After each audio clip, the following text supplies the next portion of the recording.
We're going to draw a portrait of a woman for this tutorial and keep it pretty straightforward so we can take a trip back to some of the basics. Let's start with a tonal study.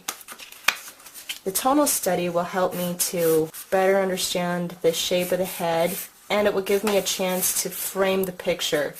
I can decide how much of the person I want to include. Notice how I start with the largest shape, that's the shape of the head. Then I place guidelines for the eyes and nose.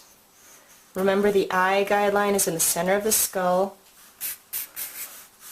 and the nose guideline is going to be tilted according to how the head is shifting. When the head is tilted, the eyes aren't exactly an eyes width apart because the eye on the tilted side of the face looks smaller.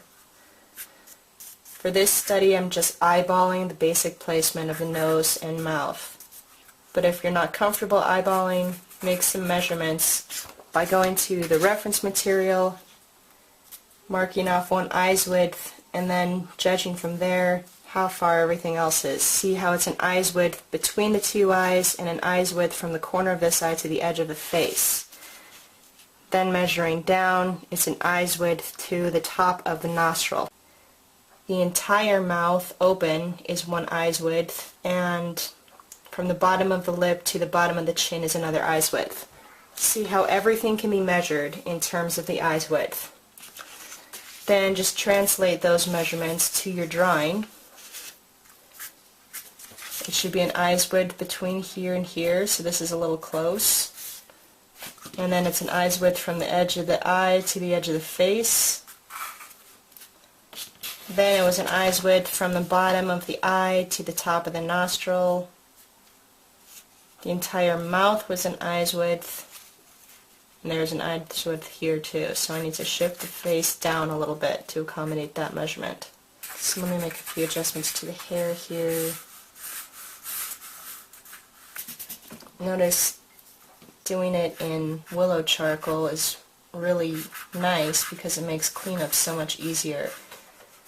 You can just kind of sculpt the features and not get too tense about erasing. You always start with a tonal study. You can just quickly add a little bit of shading because that's going to change how the placement of the features look. Okay, so now I'm going to translate these lines to the drawing paper. But to do that, I'm going to flip my sketch paper over, scribble on the opposite side,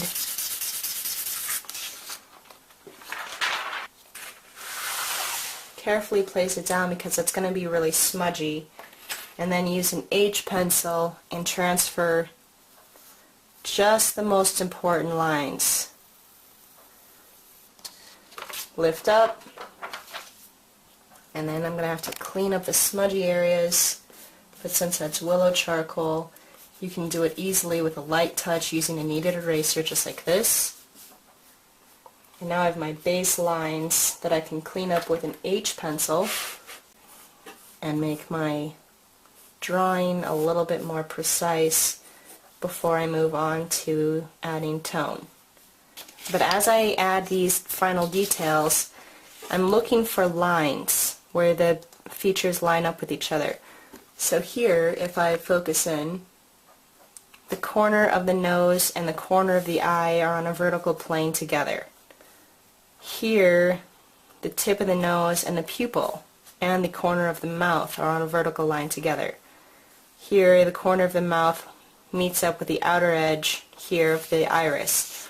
Always look for things like that where you're kind of mini graphing as you place your features, and that will help you to keep everything in proper alignment.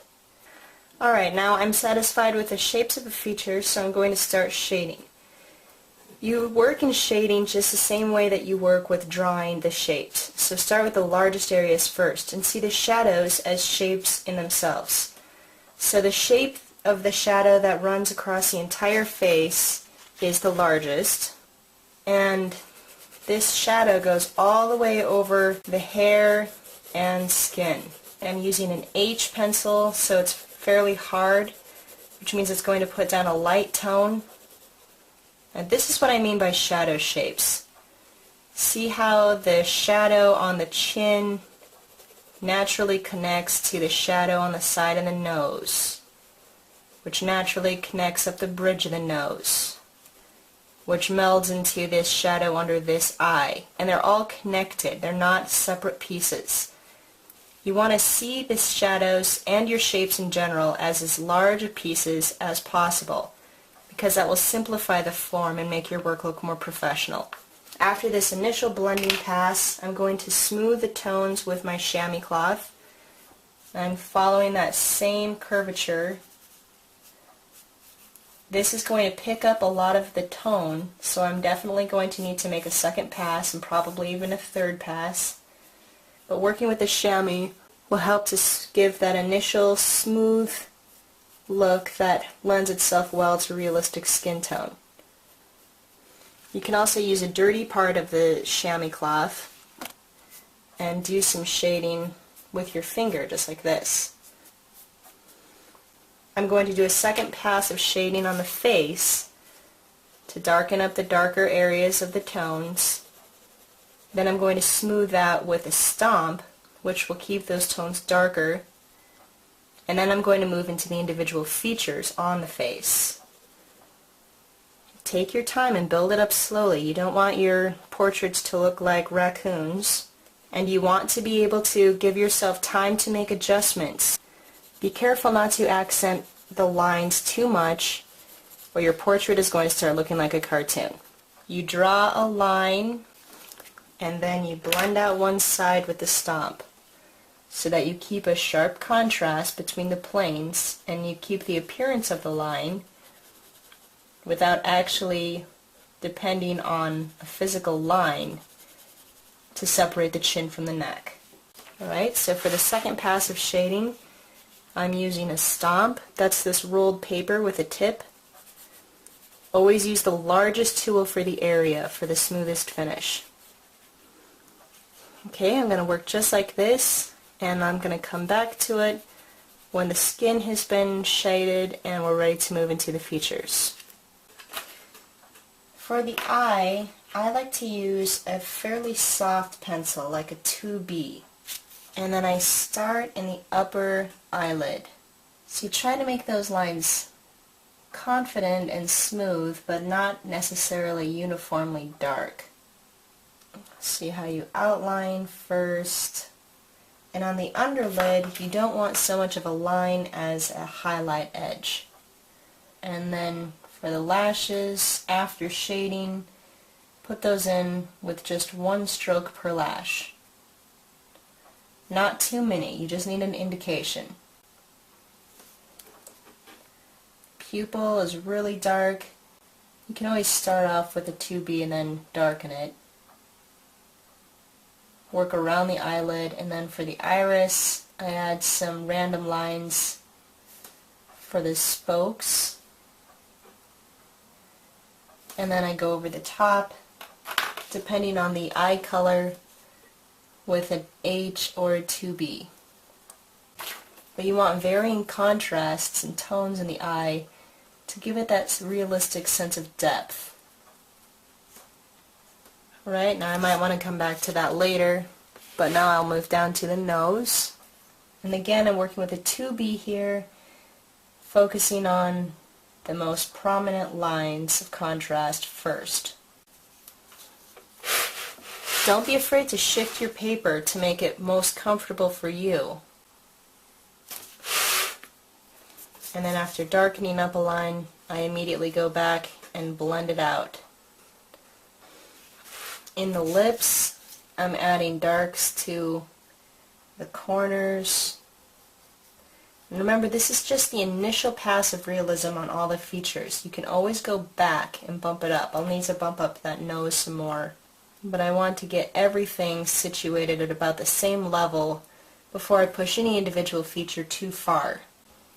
Lips are really tricky because it's really easy to get clown lips. So my advice is to have a very faint outline, work on the details inside the lip, fill in the tone with the stomp, because that way it can't get too sharp and outlined. So this keeps it subtle and yet because I have a light outline, it's still clear where the lips end.